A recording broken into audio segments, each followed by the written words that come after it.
नमस्कार, उदय इंडिया में स्वागत है आपका। मैं हूं अंशुमान आनंद। भारतीय जनता पार्टी के लोकसभा उम्मीदवारों की दूसरी लिस्ट भी जारी हो गई है। इसमें 72 नाम शामिल हैं।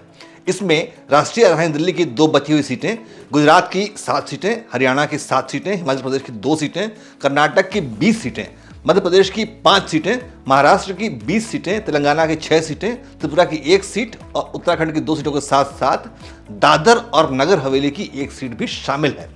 भारतीय जनता पार्टी की इस नई लिस्ट के साथ ही इस प्रश्न का जवाब भी मिल गया है कि आखिर हरियाणा से मनोहर लाल खट्टर को इतनी हड़बड़ी में इस्तीफा क्यों दिलाया गया। उन्होंने 12 मार्च को इस्तीफा दिया था और आज यानी 13 मार्च को उन्हें करनाल से भाजपा का लोकसभा उम्मीदवार घोषित कर दिया गया है। इस बात से तय हो गया है कि अपने मित्र खट्टर को लोकसभा में लाने के लिए ही पीएम मोदी ने मुख्यमंत्री पद से उनका इस्तीफा दिलवाया था।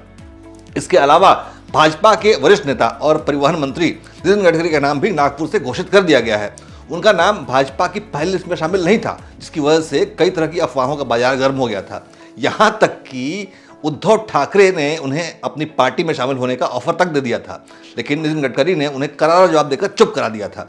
और आज भाजपा की दूसरी लिस्ट में नाम आने के बाद गडकरी को लेकर चल रही अफवाहों पर लगाम लग गई है। इसके अलावा भाजपा की दूसरी लिस्ट में और भी कई हाई प्रोफाइल चेहरे शामिल हैं, जिसमें सूचना और प्रसारण मंत्री अनुराग ठाकुर भी हैं, जिन्हें हिमाचल प्रदेश के हमीरपुर सीट से टिकट दिया गया है।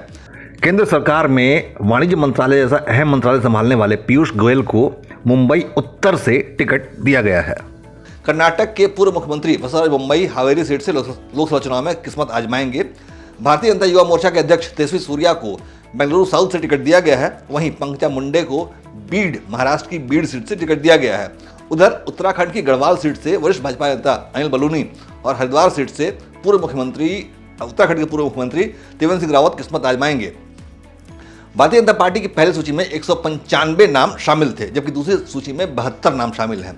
इस तरह भाजपा ने लोकसभा की 267 सीटों के लिए उम्मीदवारों के नाम की घोषणा कर दी है, लेकिन अभी ओडिशा, बिहार, तमिलनाडु, आंध्र प्रदेश जैसे प्रदेशों के लिए नामों का ऐलान नहीं किया गया है, क्योंकि इन राज्यों में गठबंधन का पेंच फंसा हुआ है, जिसकी वजह से उम्मीदवारों के नाम की घोषणा अब तक नहीं हो पाई है। उम्मीद है कि अगले चंद दिनों में ही भाजपा के सभी उम्मीदवारों की लिस्ट सार्वजनिक हो जाएगी, जिसका पहला अपडेट आपको सिर्फ और सिर्फ उदय इंडिया पर मिलेगा।